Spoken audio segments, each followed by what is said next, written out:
Os mistérios da mulher antiga e contemporânea. Uma interpretação psicológica do princípio feminino, tal como é retratado nos mitos, na história e nos sonhos. Por Mary Esther Harding. Segunda edição, Edições Paulinas.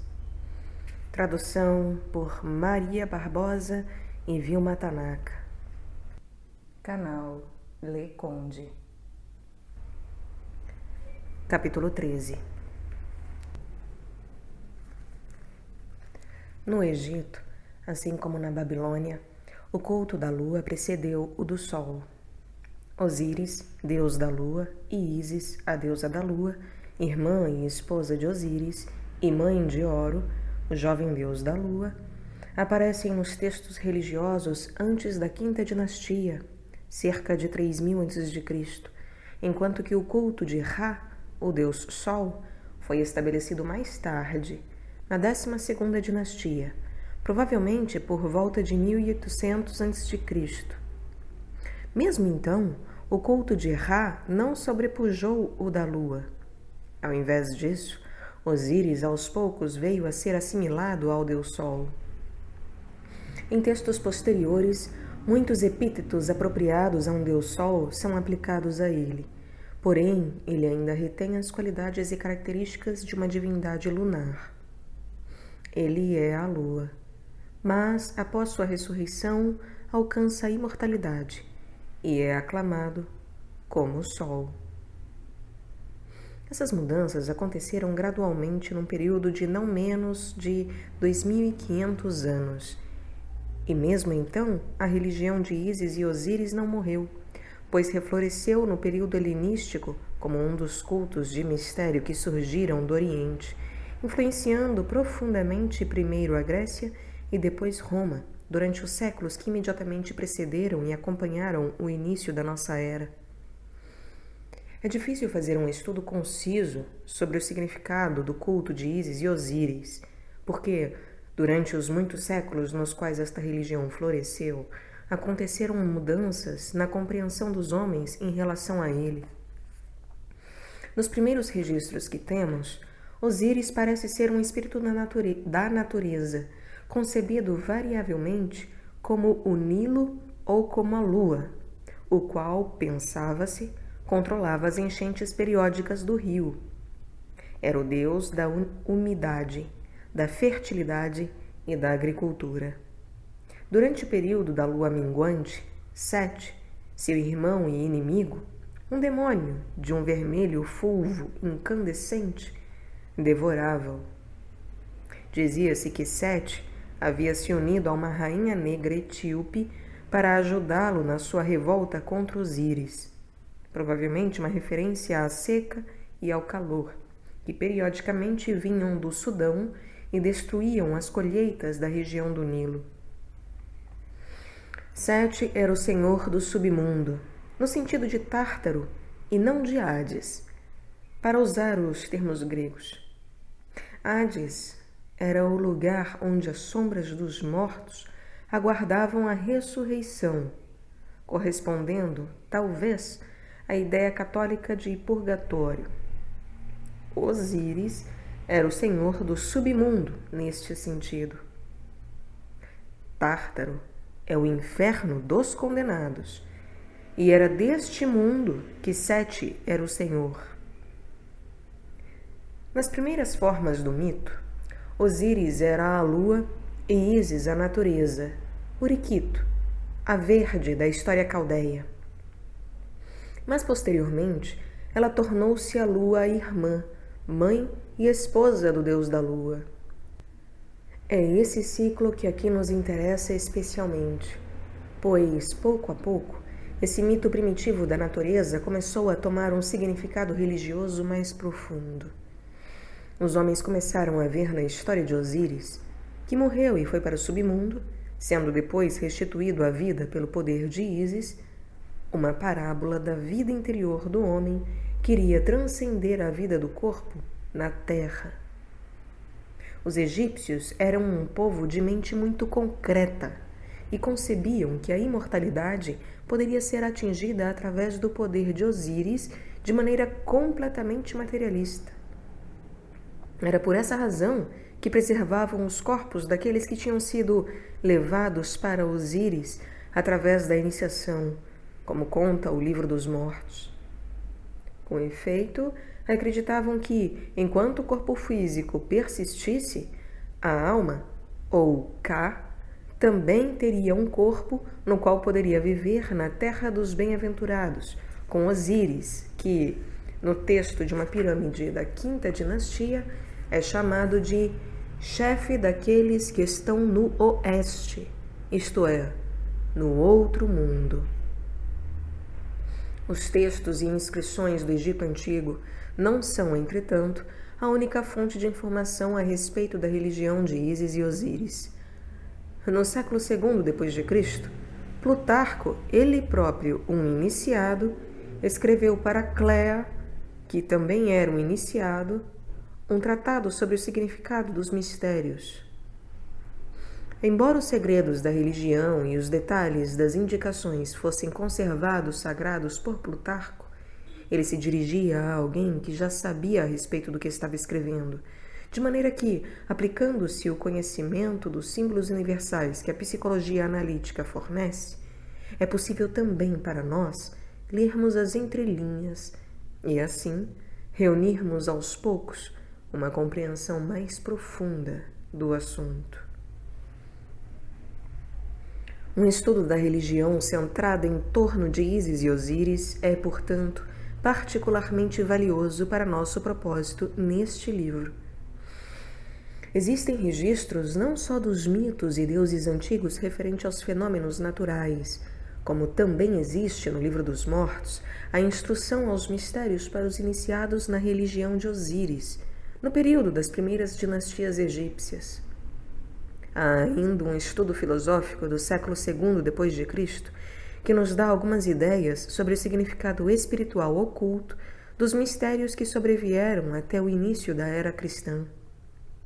Essa longa série de textos nos fornece um quadro de transição do primitivo culto da natureza, passando por um período em que surgia certo reconhecimento do significado interior dos mitos até a forma mais elevada da religião espiritual, nos primeiros séculos cristãos. Forma-se, então, uma ponte das mais interessantes e sugestivas, desde a antiga projeção concreta de toda a realidade interior até a atual compreensão psicológica dos símbolos.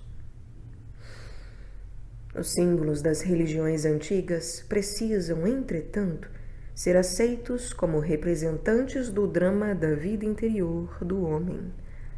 Se não forem tratados com uma certa simpatia e respeito, não revelarão o seu segredo.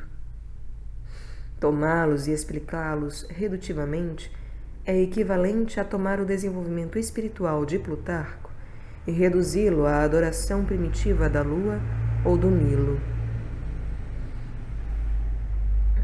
É verdade que o grande deus Osíris era tanto a lua como o Nilo, e Ísis era a terra fertilizada pelas enchentes do Nilo, sendo ela própria a deusa da lua.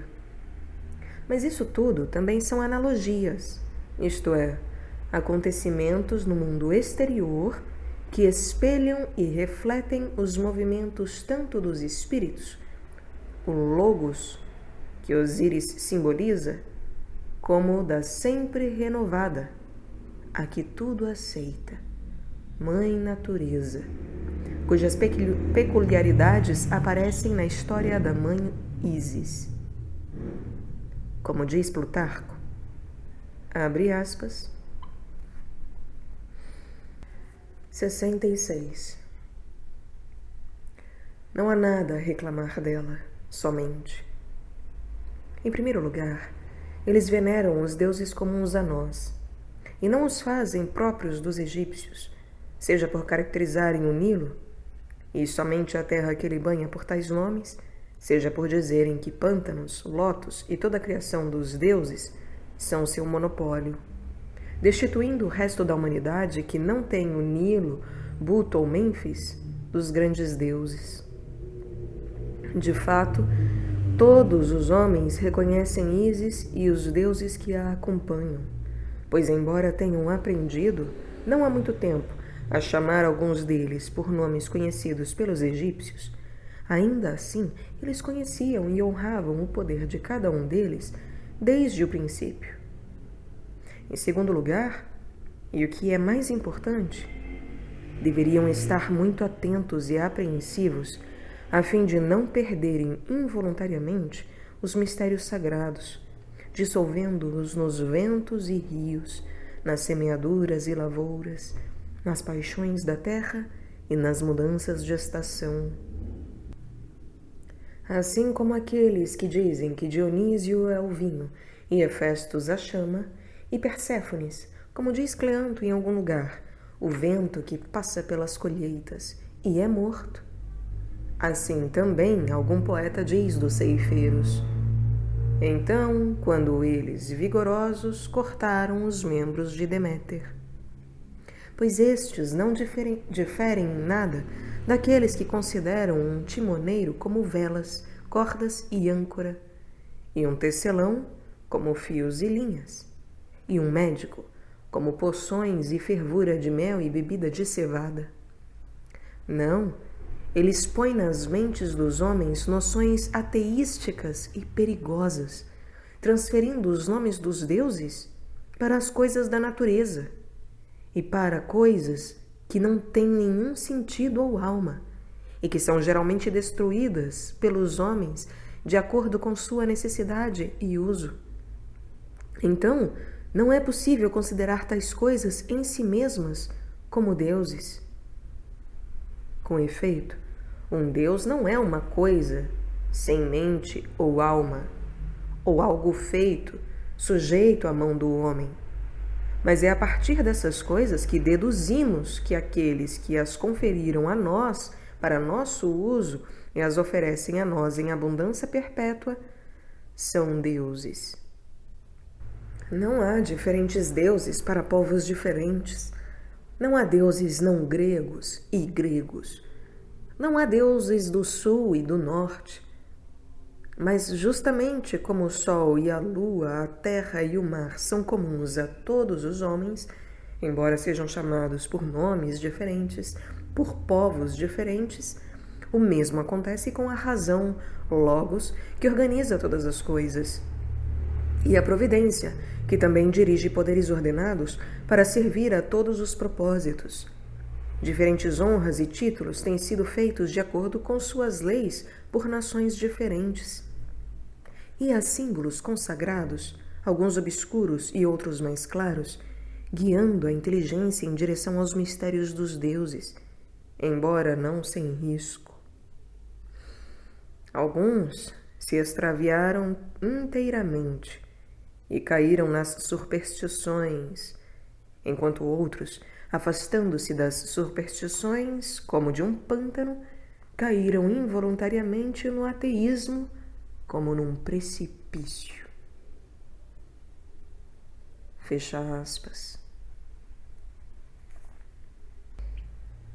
A história original contada por Plutarco é que Nut, o equivalente grego de Rhea, a mãe dos deuses, que é o fluxo eterno, o caos, uniu-se secretamente com Sebe, o Cronos grego, o tempo, e foi engravidada por ele. Quando Ra, o Hélios grego, o sol, seu esposo por direito, veio a saber disto, amaldiçoou-a, dizendo que ela não poderia gerar em ano ou mês. Isto significava que ela só poderia gerar num dia que não estivesse no calendário solar.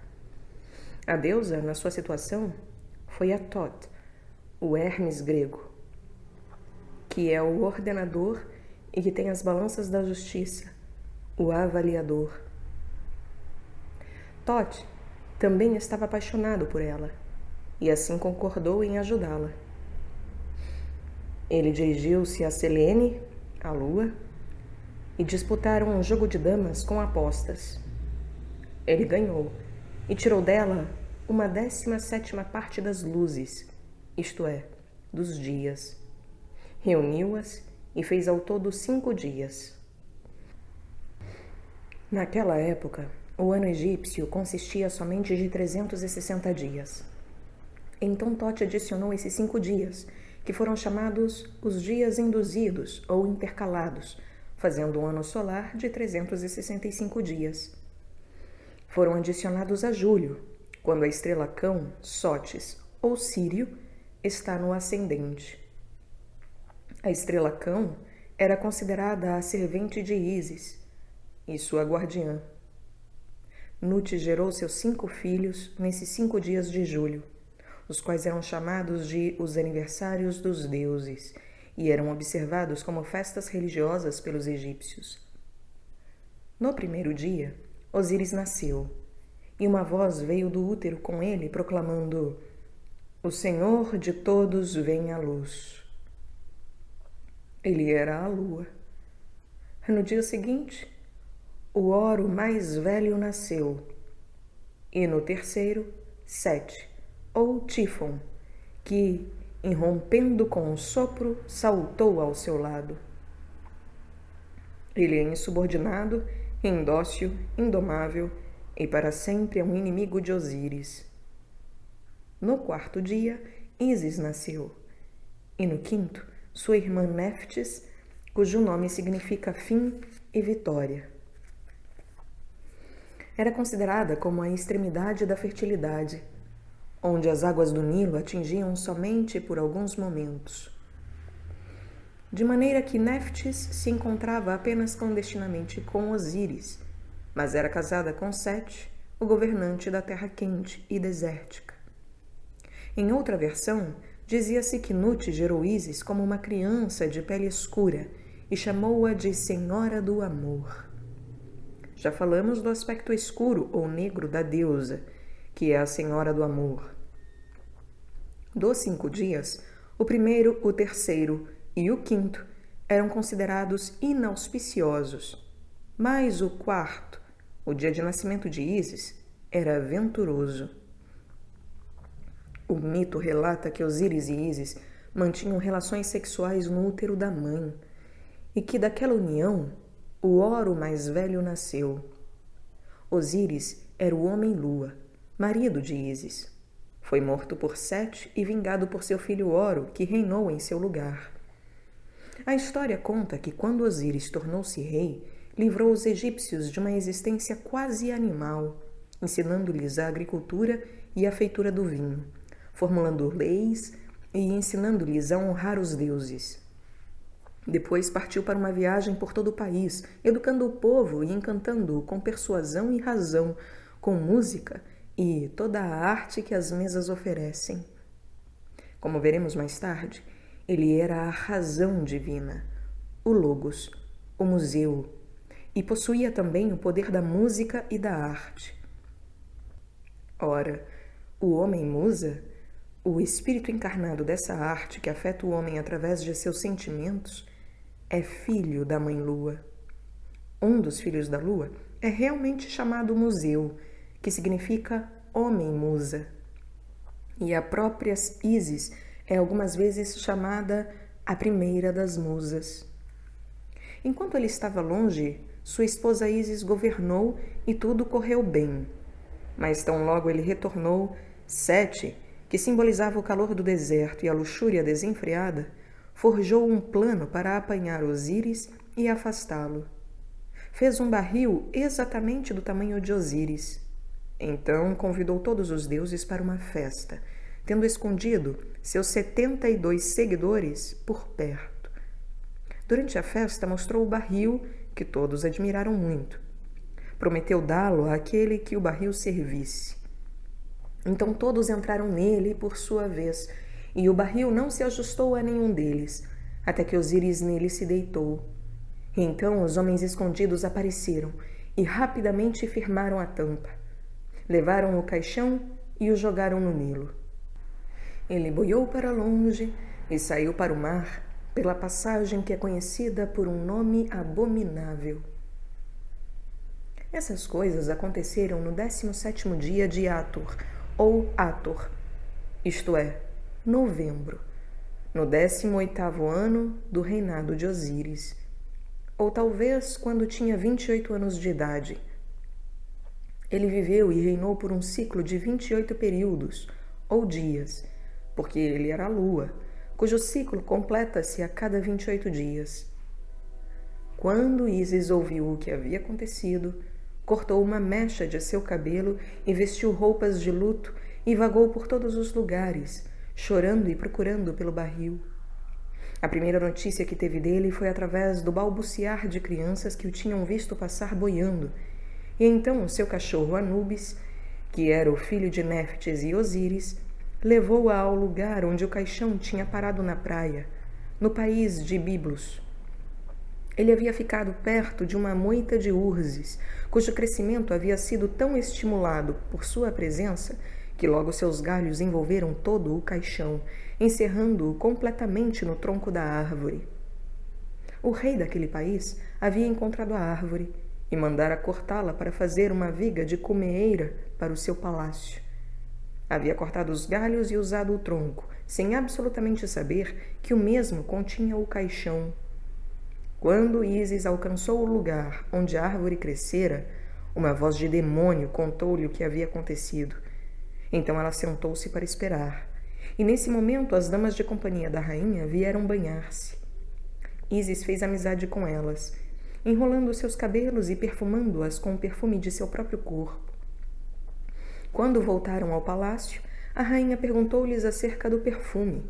Elas falaram o que ocorrera, e a rainha contratou Ísis para ser a enfermeira de seu filho. Ísis criou-o, dando-lhe seu dedo ao invés de seu peito para mamar. Certa noite, queimou os elementos mortais de seu corpo para dar-lhe imortalidade, enquanto ela mesma, como uma andorinha, voou em torno do tronco da árvore no qual estava o caixão de Osíris. Mas a rainha chegou enquanto isso acontecia e pensou que a criança fosse morrer queimada. Tirou-a do fogo e assim roubou-a de sua imortalidade. Ísis então contou quem era ela e implorou pelo tronco da árvore que continha o corpo de Osíris. Os nomes desse rei e rainha são instrutivos.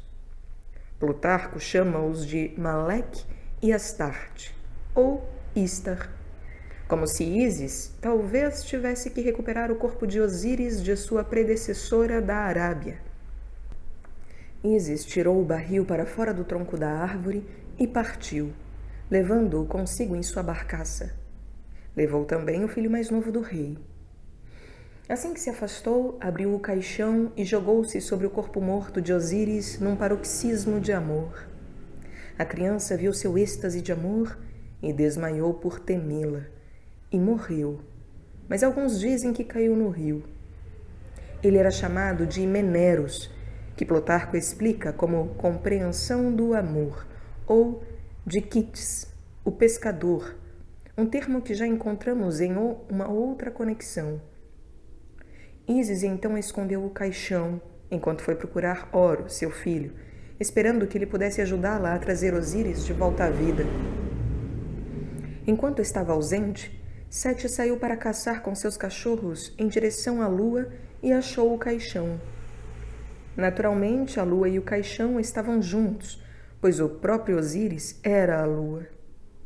Abriu-o e cortou o corpo de Osíris em 14 pedaços e espalhou-os. Aqui, outra vez, temos a fragmentação. Os 14 pedaços, obviamente, referem-se aos 14 dias da lua minguante. Ísis soube do ocorrido e saiu à procura das partes do corpo. Viajou para longe em seu pequeno barco e, onde quer que achasse uma das partes, fazia um santuário naquele lugar. Conseguiu reunir 13 das peças, unindo-as por mágica. Mas o falo estava faltando. Então fez uma imagem dessa parte e consagrou o falo em honra do qual os egípcios ainda hoje conservam uma festa, conforme Plutarco relata. Essa festa era chamada Pamília, ou faloforia, que significa carregar o falo. Ísis concebeu por meio dessa imagem e gerou uma criança, Oro o mais jovem, que era aleijado. Osíris então veio do submundo e apareceu para Oro, o mais velho. Trabalhou junto dele e treinou-o para vingar-se de Sete. A luta foi longa e difícil, mas finalmente Oro trouxe Sete amarrado para Ísis, sua mãe.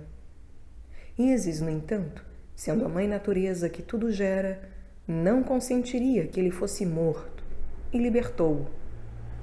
Diante disto, Oro lançou-se furioso sobre sua mãe, arrancando-lhe a coroa, ou possivelmente decapitando-a. Quando Tote soube disto, fez-lhe uma coroa de chifres de vaca, ou deu-lhe uma cabeça de vaca no lugar de sua própria. Assim, Ísis, também, como a lua, foi morta, ou mutilada pela perda de sua coroa de luz, e foi restituída à vida como a crescente com chifres, a Hathor. Tal é o resumo do mito. Os cerimoniais do Egito eram relacionados com esses acontecimentos. A morte de Osíris, interpretada todos os anos, bem como as perambulações da mãe Ísis e suas lamentações, tinham um papel conspícuo, exatamente como o luto de Istar por Tamuz e de Afrodite por Adonis, respectivamente na Arábia e nas ilhas gregas. O mistério final de sua ressurreição e a demonstração pública em procissão do emblema de seu poder, a imagem do falo, completavam o ritual. Era uma religião na qual a participação emocional da tristeza e alegria de Ísis tinha um lugar proeminente. Posteriormente, tornou-se de fato uma das religiões nas quais a redenção era atingida através do êxtase emocional pelo qual o adorador sentia-se um com Deus. Além das festas de estação, Osíris era venerado 2 vezes por mês, por ocasião da lua nova e da lua cheia, isto é, no 1º e no 14º dia de cada mês.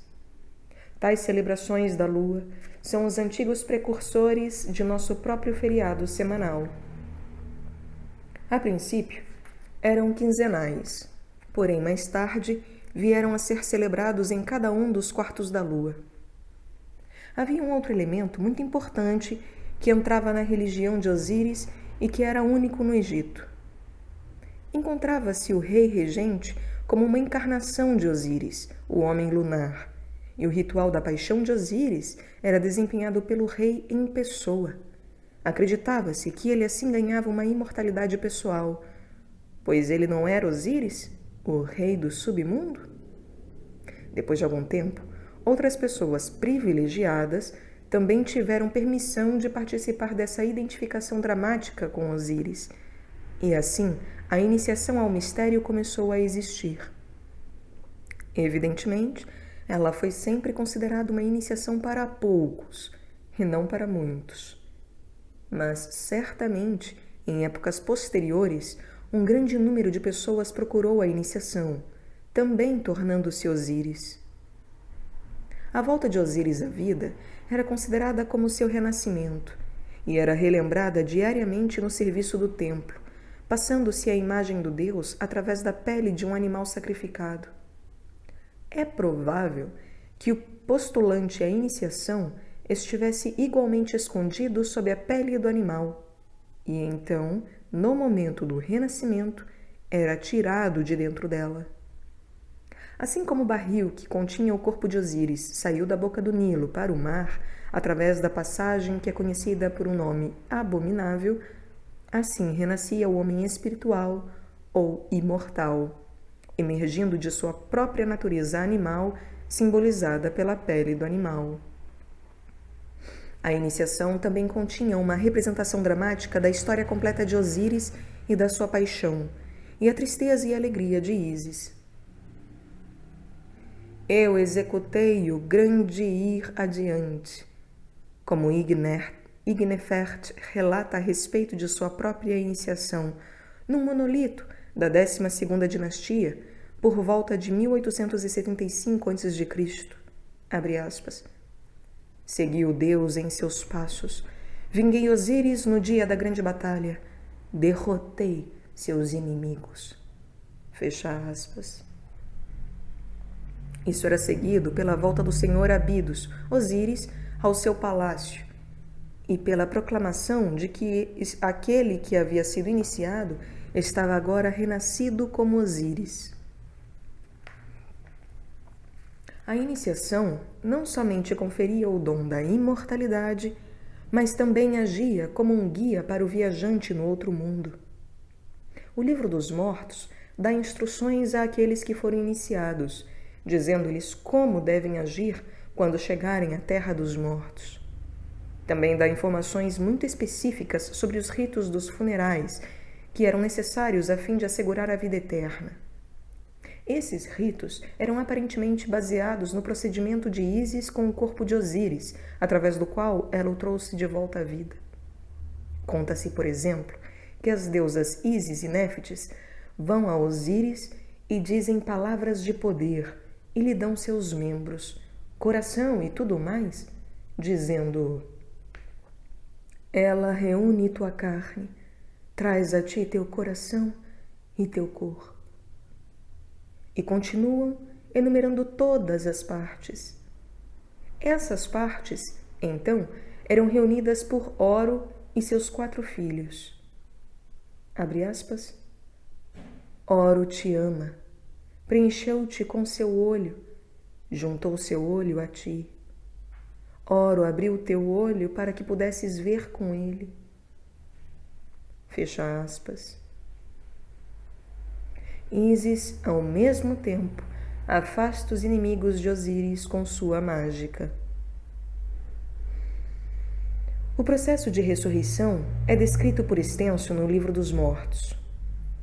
No texto de Teta, descrevendo sua iniciação, lê-se, abre aspas, salve, salve, levanta-te, Teta, recebeste tua cabeça, recebeste os teus ossos, juntaste a tua carne.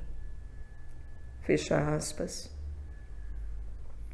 Depois desta cerimônia de juntar as partes, vinha a cerimônia de abrir a boca, que era feita pelo antebraço de ferro de Sete. Então seguia-se a cerimônia de suprir a mesa ou altar com comida, ou conquistar a fome pelo olho de Oro. Abre aspas, aqueles que comeram o olho de Oro dão-lhe trigo, aveia e mel. Fecha aspas. O morto então une-se com a deusa Nut, que é a deusa mãe. Ele aspira o ar de Ísis, e doravante é capaz de gozar de uma união com uma contraparte celeste. O morto obtinha sua alma e poder vital entrando no peito de Oro, e através dele tornava-se um com Osíris, que era o primeiro homem ressuscitado. O morto tornava-se tão grandemente identificado com o grande Deus do céu que também cuspia na face de Oro, devolvendo-lhe a visão, e nos órgãos genitais de Sete, que havia sido ferido na luta com Oro, curando-os. O texto diz, abre aspas, dá nascimento a Oro, concebe Sete, dá nascimento a Oro em seu nome. Ele governa a terra e amedronta o céu. Dá nascimento a Oro por Osíris, dá-lhe vida, dá-lhe força. Fecha aspas. O abençoado então levanta-se como uma alma pássaro. Abre aspas. Levanta-se como um lírio na mão e sob o nariz de Ra. Fecha aspas. E vai para a ilha de Sasa, a ilha do fogo. Isto quer dizer que, através do poder de Osíris, a lua, ele sai das águas da morte e vai para o sol, que é o lugar do fogo.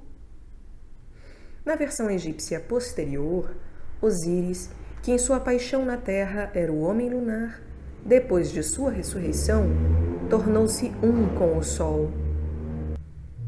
E também o ser humano que foi deificado em Osíris através da iniciação, tornava-se filho do sol. Essa sequência de ideias corresponde extraordinariamente ao ensinamento hindu de que as almas dos mortos são levadas pela lua sobre as águas para o sol. Quando o morto chega à Ilha do Fogo, põe o certo no lugar do errado. Será lembrado que o Deus da lua, que agora personifica, é o Deus do direito, da lei e da justiça. Torna-se chefe do grande conhecimento, o sábio. Em seguida, ele é encontrado pelos deuses que mostram-se hostis a ele. Não querem nenhuma invasão de seu território, mas, equipado com sua força e uma faca, domina os habitantes da escuridão, e não há ninguém no horizonte que possa resistir ao seu poder. Os deuses são, portanto, convidados a olharem para ele, e notam, abre aspas, olha para ele enquanto toma a forma de um grande Deus. Ele não treme, ele está preparado. Observa tudo de ti. Ele fala aos homens. Fecha aspas. Com palavras de poder ele grita, sou puro em Sheket Ar, com a pureza de Ra em Sheket Ar. Observem que ele se adianta hoje na forma real de um espírito vivo.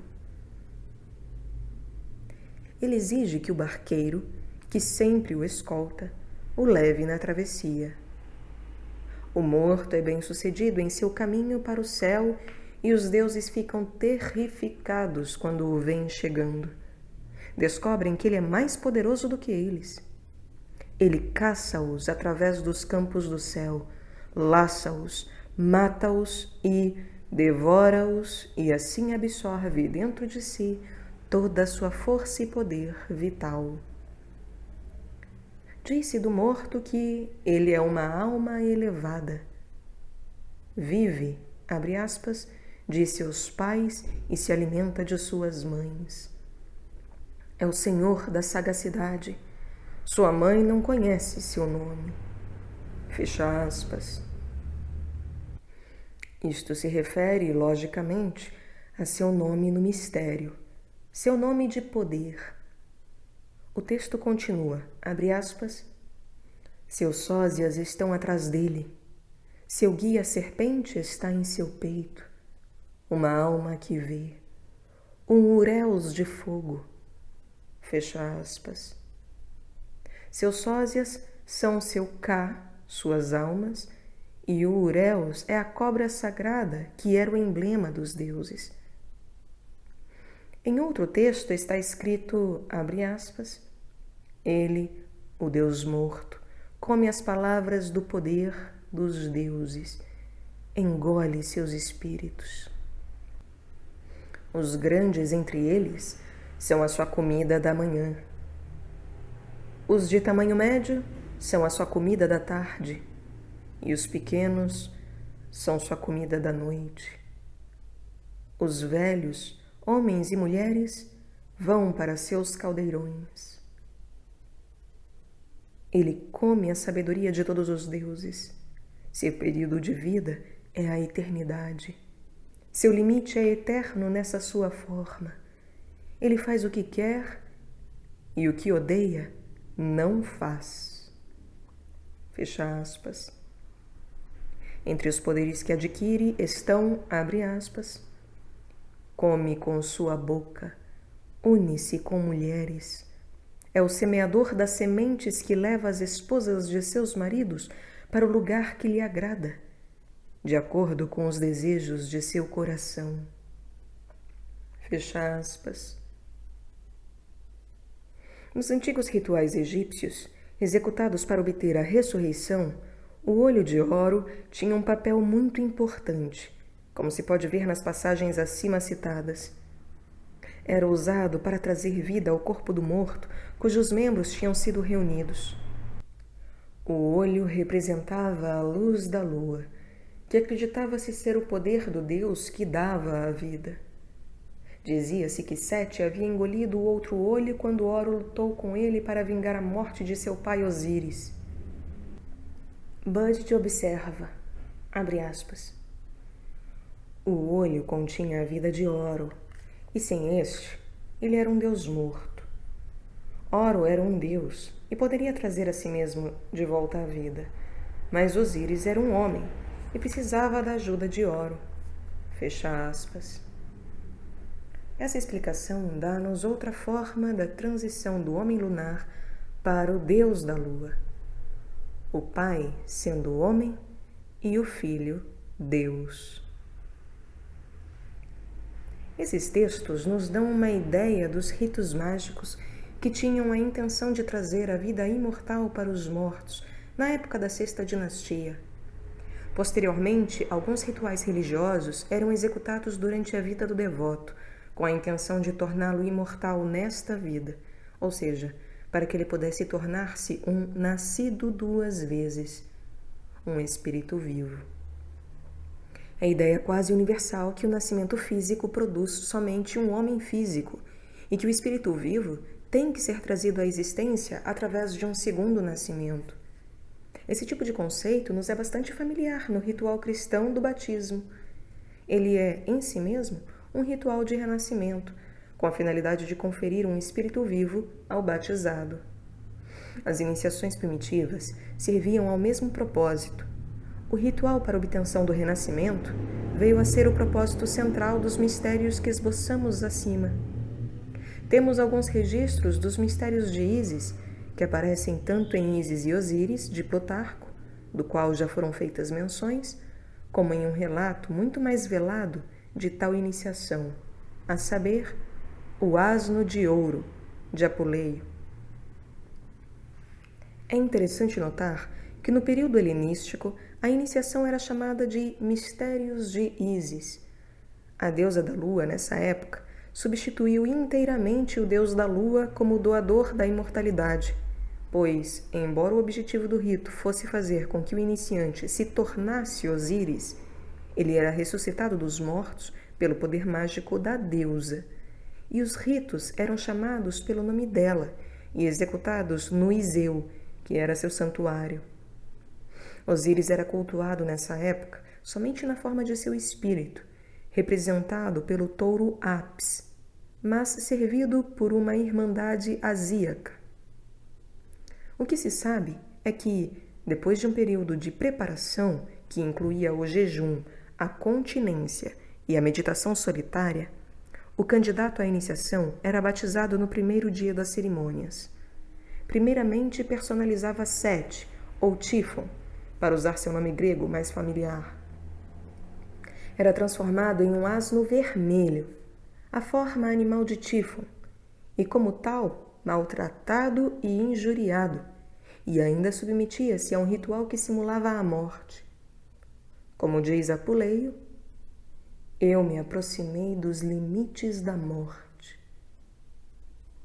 Plutarco conta-nos que, abre aspas, a toda hora, em certas festas, humilham-no, o poder abalado de Tífon, e tratam-no da forma mais assintosa, até rolando homens com a pele vermelha na lama e jogando um asno do precipício.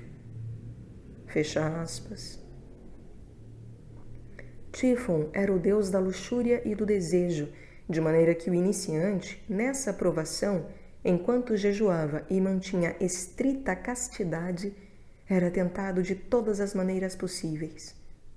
Ele tinha que experimentar completamente seus próprios instintos antes de poder ser redimido pelo poder de Ísis. Ao ler o relato de Apuleio, não podemos deixar de sentir a profunda intensidade religiosa e desejo de ser liberto dessa forma de besta bruta, comendo as rosas de Ísis. Então, no segredo do santuário, o iniciante tornava-se um com Osíris morto. Lúcio Apuleio escreve sobre sua própria iniciação, abre aspas, escuta, então, e crê. Tudo o que vou dizer é verdade. Aproximei-me dos limites da morte.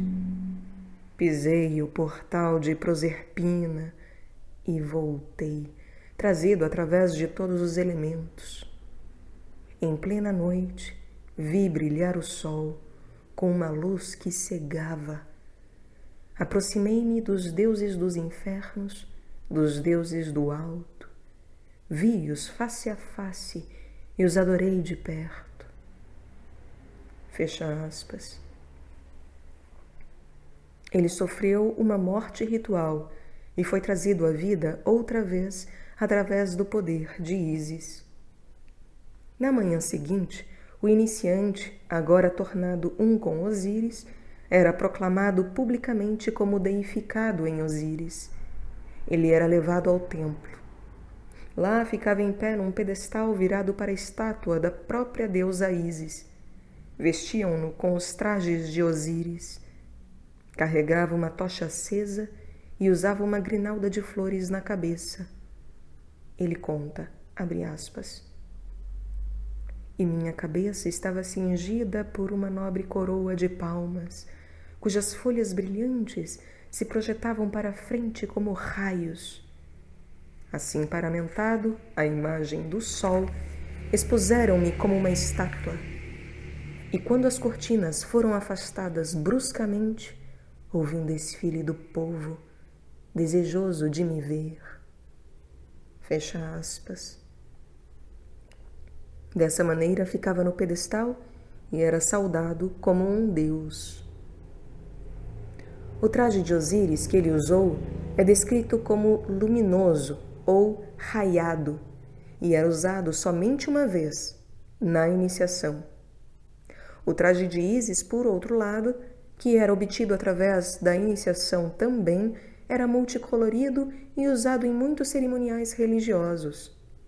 Plutarco diz-nos, abre aspas, por conseguinte, quando recebem isso, o traje de Osíris, uma vez e somente uma vez, entesouram-no e guardam-no de todos os olhos e mãos, ao passo que usam os de Ísis em muitas ocasiões. Fecha aspas. O véu multicolorido de Ísis é o mesmo que o véu de Maia, também multicolorido, que nos é familiar no pensamento hindu. Representa as muitas formas da natureza com a qual o espírito está vestido. A ideia é a de que o espírito criativo vestia-se de formas materiais de grande divindade e que todo o universo que conhecemos era feito daquela maneira, como a manifestação material do espírito do Criador.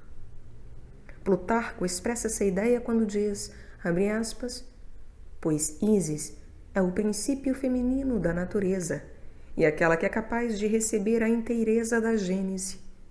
Em virtude disso, ela tem sido chamada enfermeira e a que tudo recebe por Platão e pela multidão a dos 10.000 nomes, por ser transformada pela razão, logos, e receber todas as formas e ideias ou aspectos. Fecha aspas. Assim, o traje ou véu de Ísis é a forma sempre mutante da natureza, cuja beleza e tragédia ocultam o espírito aos nossos olhos. Essa interação perpétua do mundo manifesto inclui objetos externos, colinas, árvores e mar, como também seres humanos, e nós mesmos, nossos próprios corpos, até nossas próprias reações emocionais. Todo o drama do mundo, enfim, parece ter realidade absoluta que não questionamos. Em momentos de introversão, induzidos talvez pela dor e sofrimento ou grande alegria, podemos subitamente conscientizar que aquilo que faz a forma óbvia do mundo não é verdade nem real. O real, o eterno, é uma espécie diferente de realidade, que é, entretanto, corporificado na interação das forças deste mundo, para usar um termo gnóstico.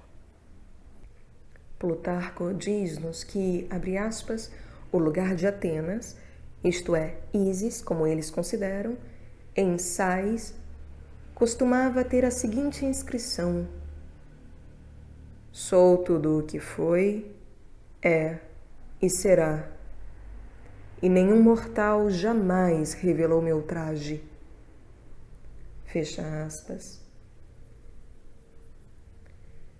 Meade interpreta essa afirmação como significando que, abre aspas, ninguém dentro da dualidade expressou ou mostrou aquilo que esse aspecto da vida feminina encobre. Fecha aspas. Esse termo dualidade refere-se às condições da vida aqui na Terra, pois os seres humanos, por serem tanto animais como espirituais em sua natureza, não pertencem a um, mas a dois mundos. Um hino dirigido a Isis Net exprime essa mesma ideia do véu da natureza que esconde a verdade do mistério dos olhos humanos. Net era uma forma de Isis e era considerada como a mãe de todos, sendo de natureza tanto masculina como feminina. O texto em que esse hino está registrado data de cerca de 550 a.C., mas é provavelmente muito mais antigo. Abre aspas. Salve, grande mãe, não foi descoberto o teu nascimento. Salve, grande deusa, dentro do submundo que é duplamente escondido, tu, a desconhecida. Salve, grande divina, não foste aberta. Ó, abre teu traje. Salve, coberta, escondida, nada nos é dado como acesso a ela. Venha receber a alma de Osíris, protege-a dentro de tuas duas mãos. Fecha aspas. O véu de Ísis tem outros significados derivados. Diz-se que o ser vivo é pego na teia ou véu de Ísis, significando que no nascimento o espírito, a centelha divina que está em todos, é preso ou incorporado na carne. Significa também que todos nós ficamos emaranhados ou presos na rede da natureza. Essa teia da natureza é a trama do destino ou das circunstâncias. É inevitável que devamos ser presos pelo nosso próprio destino, mas frequentemente consideramos esse enredamento como um infortúnio, pois queremos estar livres para seguir nossos próprios planos. Se aceitarmos esse ditado, que o ser vivo está preso na rede de Ísis, no entanto, teremos que encarar a trama de nossa vida de maneira diferente, pois somente através de tal processo é que o Espírito Divino pode ser pego. Se não fosse capturado dessa maneira, vagaria livremente e nunca teria oportunidade de transformar-se. O espírito do homem precisa necessariamente ser preso na rede de Ísis ou não pode ser levado em seu barco para a próxima fase de experiência. Ísis, a lua, também a mãe natureza, que é tanto boa quanto má, tolera todas as coisas, e então não poderia permitir que Oro destruísse Tífon totalmente, pois a natureza consiste necessariamente de crescimento e decadência. Para que este mundo continue a existir, aquilo que é criado precisa ser destruído. Plutarco diz, comentando o fato de que depois da luta Ísis liberta Tífon, abre aspas, pois a Senhora e Deusa da Terra não permitiu que a natureza, que é o oposto da umidade, sendo Osíris e seu oposto Tífon, fosse destruída inteiramente, mas retardou-a e enfraqueceu-a, desejando que a combinação continuasse, pois não era possível que o cosmos fosse perfeito se o princípio colérico tivesse cessado e desaparecido. Fecha aspas. O enfraquecimento e o retardamento referem-se ao fato de que Oro teria injuriado os órgãos genitais de Tífon. É claro que Ísis determina que não deve haver harmonia perpétua, com o bem sempre no ascendente. Ao contrário, deseja que sempre haja um conflito entre os poderes de crescimento e os de destruição. O processo da vida consiste não no progresso descontrolado, mas no conflito entre crescimento e decadência. O que chamamos de processo da vida não é idêntico ao bem-estar da forma na qual a vida está temporariamente manifesta.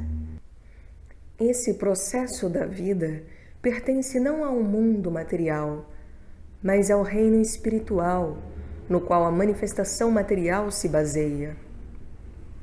Nesses mitos religiosos antigos, encontramos o problema da existência persistente do mal que é trabalhado, e em suas próprias projeções, já resolvido. Ísis não desejava que Tífon fosse totalmente destruído.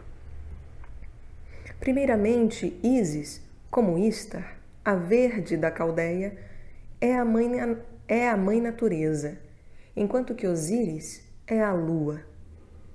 Gradualmente, entretanto, Osíris foi assimilado ao sol e Ísis tornou-se a lua. Era a crescente, coroada com o ornamento de chifres de vaca, a deusa com chifres, a vaca, e como tal era identificada com Hathor, a deusa vaca que a precedeu. Osíris também era uma divindade com chifres, conhecido como o deus touro, Apis. E Apis era o espírito de Osíris, que se acreditava ser, abre aspas, concebido sempre que a luz germinativa da lua se fixa numa vaca no cio. Fecha aspas. Este era talvez o símbolo mais sagrado dos egípcios. Um touro real, chamado Apis, era criado em Mênfis como a imagem da alma de Osíris. Sua comida e cuidados estavam sob regulamentações rituais especiais. Essa forma de touro do deus que morre e ressuscita não é exclusivamente de Osíris, entretanto. Dionísio também era conhecido sob a forma de touro, chamado Zagreu. E esse touro foi dilacerado pelos titãs, tal qual o corpo de Osíris o foi por Tífon. Plutarco, com efeito, afirma de maneira bem clara que Dionísio e Osíris são o mesmo. Ísis, tanto na forma de natureza como na forma de lua, tinha, como vimos, dois aspectos. Era criadora, mãe, enfermeira de todos e era também a destruidora. O nome Ísis significa antiga e era também chamada Maat, que significa conhecimento ou sabedoria. Ísis é Maat, a sabedoria antiga. Isso significa a sabedoria das coisas como são e como foram, a capacidade inata, inerente, de seguir a natureza das coisas, tanto na sua forma presente como em seu desenvolvimento inevitável, uma em relação à outra. É a sabedoria do instinto. Para os filósofos das épocas helenísticas, ela era a sabedoria, a Sofia. Osíris também representava o conhecimento, mas seu conhecimento era a razão, o logos, que é a capacidade organizadora, compreensiva, que pode delinear e prever. Ele é o logos, a lua que dividiu os céus, repartindo-os em áreas através de seus movimentos, através das constelações zodiacais e através de suas mudanças cíclicas, dividindo o eterno fluxo do tempo em estações e meses, ensinando assim a lei, a ordem e a justiça aos homens. O símbolo de Ísis é mostrado na figura quarta. Sir Wallis Budge disse-me que era provavelmente um útero com os ovários, significando que a verdadeira natureza de Ísis é expressa em seu poder gerador e em seu poder de atração sobre o homem desde os mais antigos tempos. Foi dito no mito que Ísis, por seu amor, fez emergir novamente a potência de Osíris. Abre aspas. Ísis, a maga, vingou seu irmão. Fez levantarem-se os membros inúteis daquele cujo coração estava descansando. tirou dele sua essência e fez daí um herdeiro. Amamentou a criança na solidão, e ninguém sabia onde era o lugar dele. Fecha aspas. Seu amor deu-lhe de volta a potência que Tífon, o luxurioso, havia destruído. Na iniciação ao mistério em séculos posteriores, como vimos, o postulante tinha de personificar Tífon, o asno, e assim experimentar toda a sua própria luxúria, até que conscientizasse sua profunda inabilidade em satisfazer as necessidades humanas. A parte verdadeiramente humana, o espírito, foi morto, por assim dizer, pelo domínio do espírito tifônico, como Osíris tinha sido morto por Sete, ou Tífon. Então, e somente então, o amor de Ísis e seu desejo por ela poderia regenerá-lo. Pelo poder e graça da deusa, ele era restituído à vida, não mais como besta bruta, mas como homem, redimido de suas próprias paixões animais, um espírito vivo semelhante aos deuses, assimilado a Osíris, governado não mais pela luxúria, mas pela razão, ou logos, que Osíris simbolizava. Esse renascimento, entretanto, só poderia ser atingido levantando-se o véu de Ísis, reconhecendo que esta vida é somente uma vestimenta do verdadeiro, do real, que vive num plano diferente. É pelo poder de Ísis, através de seu amor, que o homem, afogado na luxúria e na paixão, eleva-se para uma vida espiritual. Mas, como vimos acima, Ísis é destruidora, como também provedora de vida. Suas estátuas frequentemente representam-na como negra. Sua forma típica é a de uma virgem com um filho. Comumente é vista amamentando Oro, pois ela é tanto a enfermeira quanto a mãe de todos, nutrindo e alimentando aquilo que gerou. Estátuas antigas de Ísis com o filho têm sido assumidas por várias comunidades católicas, que as tomaram por representações da Virgem Maria com o menino Jesus. É até possível que alguns dos santuários da Virgem Negra na Europa tenham realmente sido erigidos em torno de estátuas da Ísis negra. Esse engano não é tão incongruente como poderia parecer, pois acreditava-se que Ísis também era a mãe de Deus, cultuada como virgem, como também o eram todas as outras deusas da lua que estudamos, embora fosse ao mesmo tempo considerada a esposa do deus Lua. Esse aspecto da sua relação com o deus é mais enfatizada no Egito que em outros países. Possivelmente, a maior ênfase sobre sua condição de esposa esteja relacionada com a persistência de Osíris como deus da lua. Usualmente, o deus Lua toma um lugar subsidiário, cedendo ao culto de uma deusa bem no início da evolução religiosa, como, por exemplo, em Babilônia, onde Sin era substituído por Istar e seu filho Tamuz. Mas, no Egito, Osíris, considerado principalmente como homem lunar, tendo sido ressurgido dos mortos pelo poder de Ísis, torna-se imortal. Ele permanece a lua, marido de Ísis, embora tenha eventualmente se tornado um com o Ra, o sol, enquanto seu filho, Oro, que é um deus desde o início, capaz de levantar-se dos mortos por seu próprio poder, é a lua jovem, equivalente a Tamuz. A obtenção da imortalidade pelo homem lunar, Osíris, tornou-se um ensinamento central na religião egípcia, enquanto que em Babilônia essa era sempre uma crença subsidiária. No Egito, encontramos tanto Osíris como Oro como divindades lunares, com Ísis posicionada entre eles. Nos ensinamentos dos mistérios em séculos posteriores, está especificamente afirmado que Ísis era mãe e também esposa da lua, referente nos dois casos a Osíris. Mas a contradição nunca foi inteiramente esclarecida.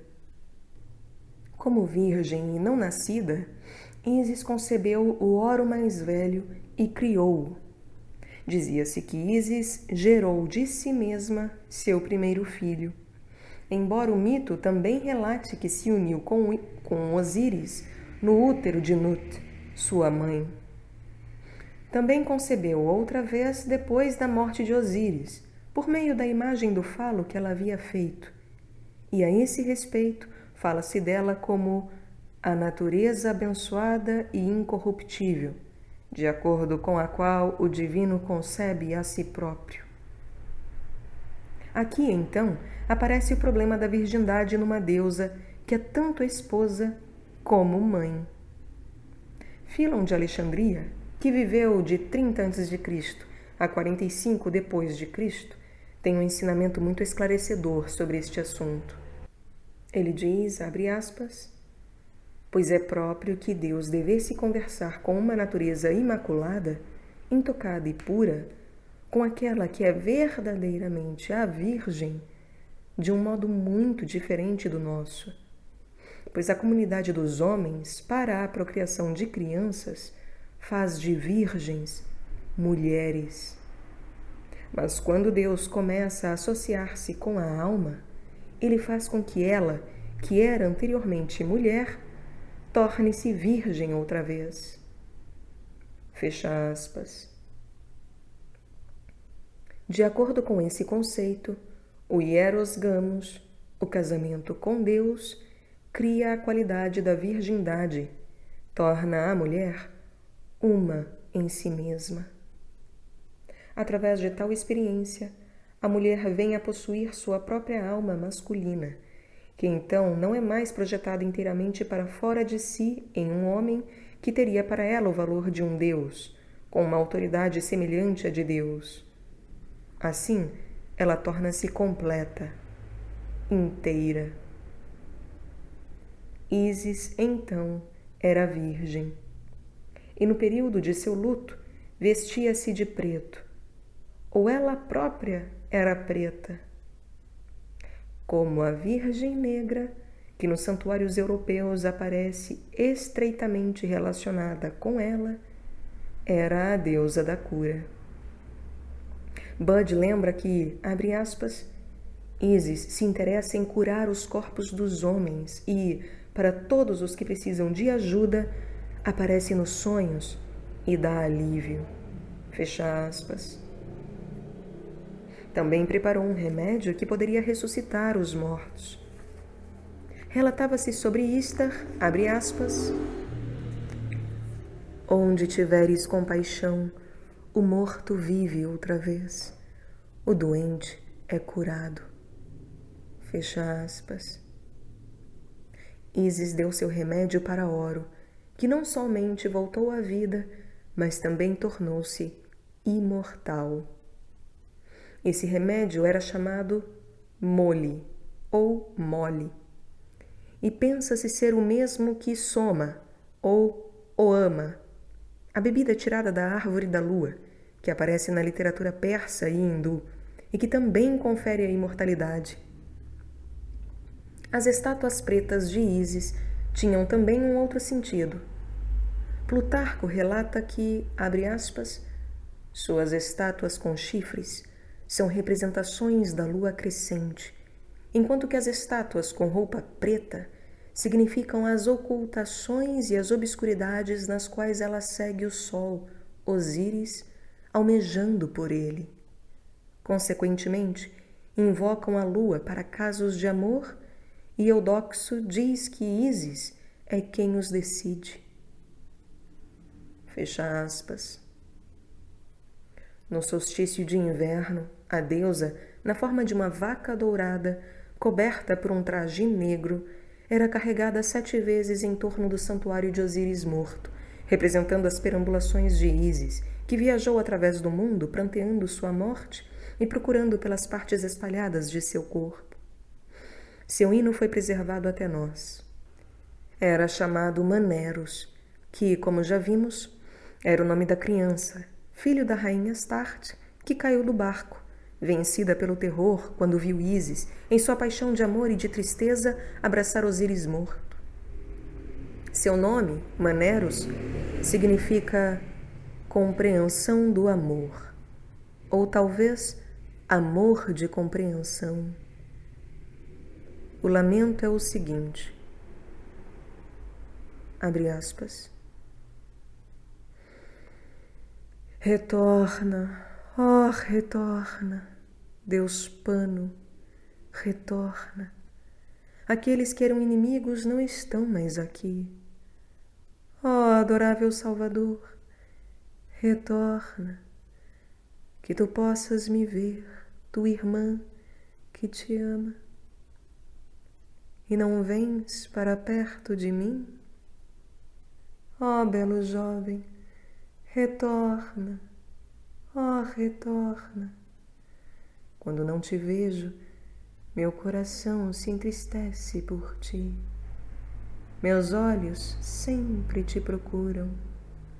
Ando a esmo em tua busca, para te ver na forma do Naí, para ver a ti, belo amado. Deixa-me, ó radiante, ver-te, Deus Pano, todo glorioso, ver-te outra vez. Para a tua amada vem, abençoado Onofres, vem para a tua irmã, vem para a tua esposa, Deus Urtuet. Ó vem, vem para a tua consorte. Fecha aspas. Uma parte do ritual realizado para obter a ressurreição de Osíris consistia num dramático afastamento de Tífon, o inimigo que o havia morto. Era indubitavelmente, a princípio, um procedimento mágico que tencionava prevenir que a seca invadisse as regiões férteis que rodeavam o Nilo, pois a ressurreição de Osíris era, naquela época, um símbolo da enchente anual do Nilo, da qual a fertilidade da terra dependia. Posteriormente, o afastamento de Tífon foi incorporado nas cerimônias de iniciação registradas no Livro dos Mortos. Não sabemos se tinha algum papel nas iniciações ao mistério nas épocas helenísticas, mas Plutarco menciona que no afastamento de Tífon usava-se o sistro de Ísis. O sistro era um instrumento musical similar a um chocalho. Havia uma bola oca que continha 4 coisas que chacoalhavam quando agitada. Diz-se que essas coisas simbolizavam os 4 elementos, terra, ar, fogo e água, que compõem o universo. Plutarco escreve, abre aspas, o sistro também mostra que as coisas existentes precisam ser sacudidas para nunca haver uma cessação do impulso. Devem, porém, ser acordadas e agitadas quando adormecem e definham. Eles dizem que desviam e vencem Tífon com sistros, o que significa que, quando a corrupção retém a natureza abruptamente, levando-a a uma estagnação, então a geração liberta-a e ressuscita-a dos mortos por meio do movimento. Fecha aspas. Isso parece ser bastante correto do ponto de vista psicológico, pois Tífon é aquele desejo que pode somente dizer eu quero. Quando alguém se encontra nesse estado, seu fluxo de vida é danificado, causando-lhe muitas frustrações. Tudo parece tornar-se pesado e sufocante. Realmente, ele próprio está num estado de espírito pesado, mal-humorado, que não permitirá nenhuma concessão.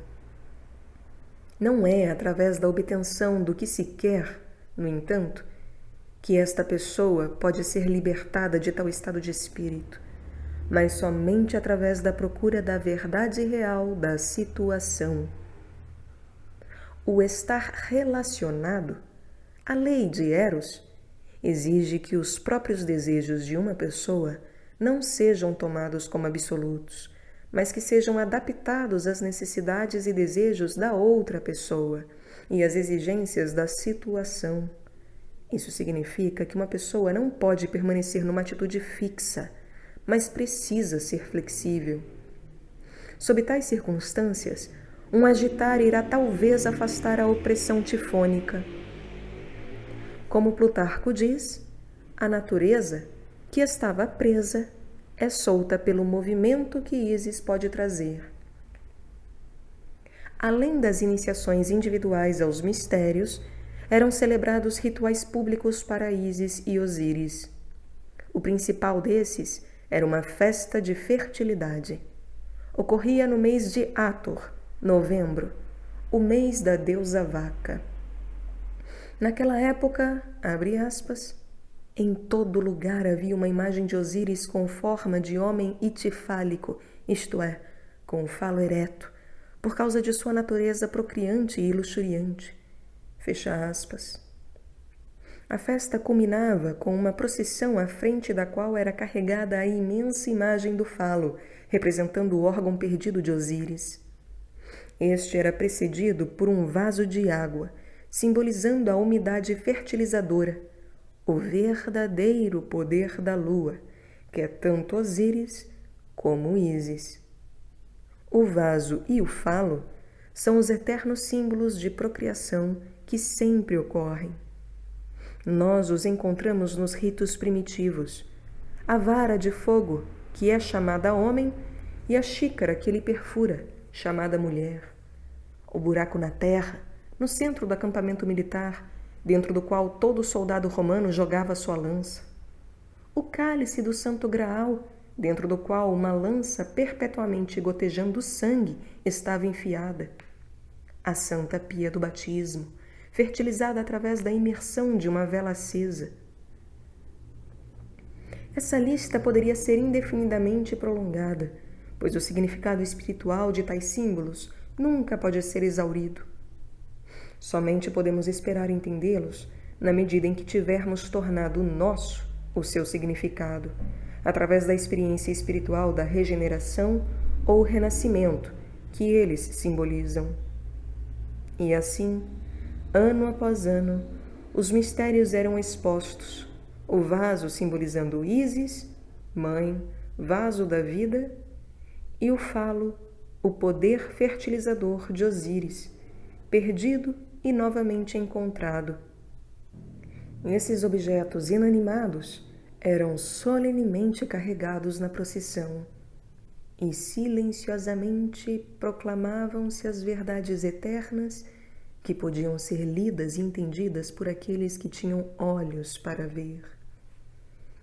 Através da verdade que era assim anunciada, aqueles que podiam entender podiam também participar de uma nova vida que seria para sempre renovada, como a vida da antiga e eterna lua.